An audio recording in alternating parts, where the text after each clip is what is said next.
Welcome back to another episode of Backlog Journal, the show where I talk about games I've been playing. And today I'll be covering the games that I've been hooked on since the beginning of 2025. So I started off the year by finishing some of my favorite games from 2024. First up, we have Metaphor ReFantazio, the latest JRPG from Atlus. I've already spoken about this one a couple of times in some of my recent game pickup videos, so I'm just going to keep things moving by saying I finished this one early in February, and I cannot say enough how much I loved it. Metaphor has become one of my new favorite JRPGs of all time, and I highly recommend it to anyone who considers themselves a fan of any of Atlus's previous work. Once I finished it, I found myself immediately craving more, despite the roughly 80 hours I had just sunk into it. So I decided to look at my backlog of other Atlus games, and I settled on Persona 4 Golden. The original release of Persona 4 on the PS2 was actually my first Megaten RPG I ever played back in the day. I really liked it back then, but I was also pretty young and didn't really grasp how crucial certain mechanics like the fusion system were. I was kind of trying to play the game more like Pokemon, and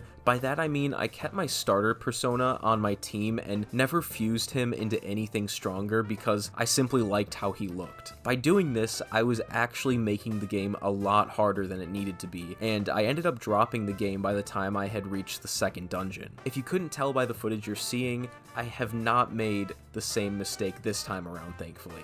If anything, I felt the game was a lot easier than I was expecting it to be. Not that I mind though, especially after how tough some of the fights in Metaphor were, no matter how prepared I thought I was in that game. I can't say enough how much I love the gameplay loop in all of the games by this team. The mix of visual novel style storytelling, broken up by dungeon crawling and collecting personas, is just so satisfying. Add to that the strategy of managing your time by nurturing the relationships in your daily life, which in turn helps you create stronger personas which help you out in the dungeons, while of course not forgetting to occasionally go grind in the dungeons so that your party isn't underleveled, all before the deadline to defeat the dungeon's boss. This creates a super fun balancing act that isn't nearly as difficult as it may sound from my explanation, but when taken advantage of, these systems can lead to extremely satisfying moments that you don't really see in any other game. At the time of writing this, I'm in the post-game section that is exclusive to Persona 4 Golden. If you're interested in trying this game, I definitely recommend playing it on a portable console like the Switch or Steam Deck. I've always preferred playing longer JRPGs on a handheld. Not that I carry my Switch or Steam Deck around in my pocket like the good old Game Boy days, but more so because I find it super relaxing to turn on a TV show with my wife that I'm okay half paying attention to and grinding out some levels in something like Persona. And I feel like this approach to tackling longer JRPGs has actually helped me finish a lot more of them in recent years, whereas in the past, I often had a hard time seeing a lot of these longer games through to the end. And speaking of handhelds, I finally got a Steam Deck, the Steam Deck OLED model to be specific, and man, this thing has quickly become my new favorite way to play games, just in general. First of all, it can emulate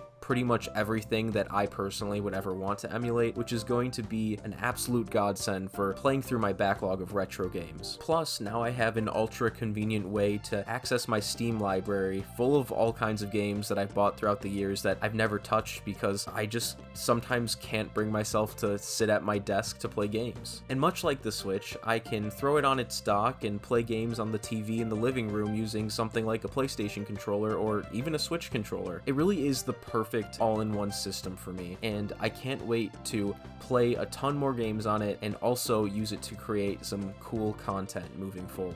So as for what I've been playing on this thing, well, as you can see, there's a lot. I spent the first several days dumping my ROM collection onto here and testing a lot of different emulators out to make sure everything was working properly before I really started having fun and playing with this thing, and thankfully the process was very straightforward.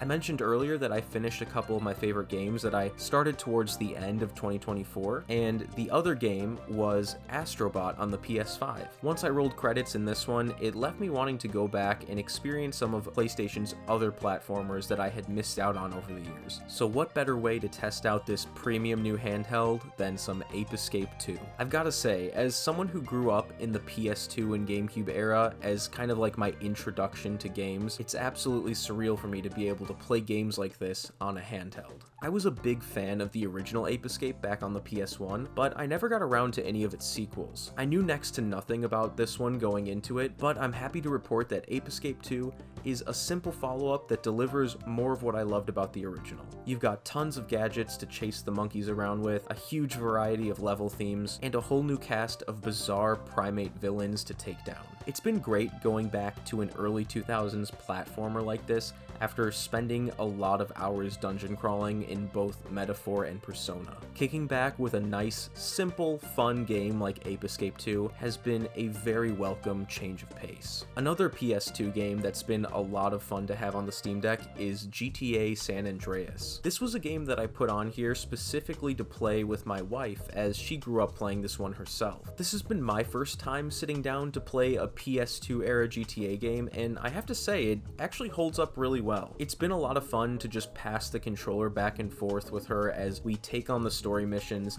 and of course occasionally drive around causing chaos as we sometimes just need to give into that repressed desire to cause destruction. I have to say, I've been having so much fun with this classic GTA title that I really don't mind sticking to these older entries in the series instead of jumping into GTA 6 when it comes out, especially with the rumors that it's going to be like $100 or something. I think I'll stick with the classics for the time being. So aside from emulation and actual Steam games, the Steam Deck has also been a great way for me to try out some amazing fan games from some of my favorite franchises, one of which being Sonic the Hedgehog. I kind of want to give this topic its own video though, so I'm just going to quickly rattle off some of the titles I've been playing so far, just to give a little preview here. First up is Project 06, a huge fan game that takes all of the levels from Sonic 06 and makes them good and actually playable, which has been a great time.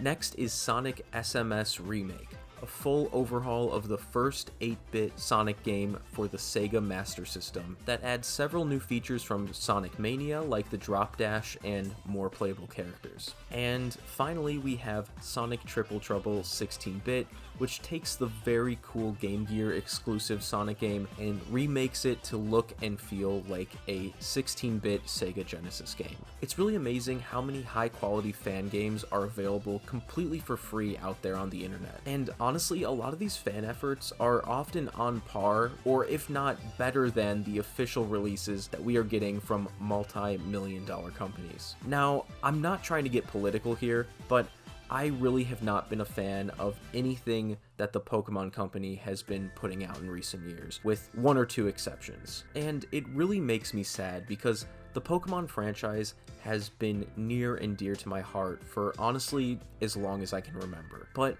in my opinion, the modern Pokemon games have really been lacking that extra bit of love and care that made the first 5 generations feel so special to me personally. So I started going down the fan game rabbit hole and ended up downloading Pokemon Unbreakable Ties as my very first Pokemon fan game to try out. And let me just start by saying, wow, I really love this game. After years of thinking that maybe Pokemon just wasn't for me anymore, Unbreakable Ties has made me realize that a Pokemon game can still hook me. There's just something magical about seeing a completely original region with DS-era visuals that has completely taken me back to how I felt 15 years ago when each new Pokemon game felt exciting and mysterious and not just like a cheap cash grab. But it's not just the visuals though. This game has a lot of other stuff going for it as well, like a surprisingly decent story that I'm actually interested in. Despite some of that fan game,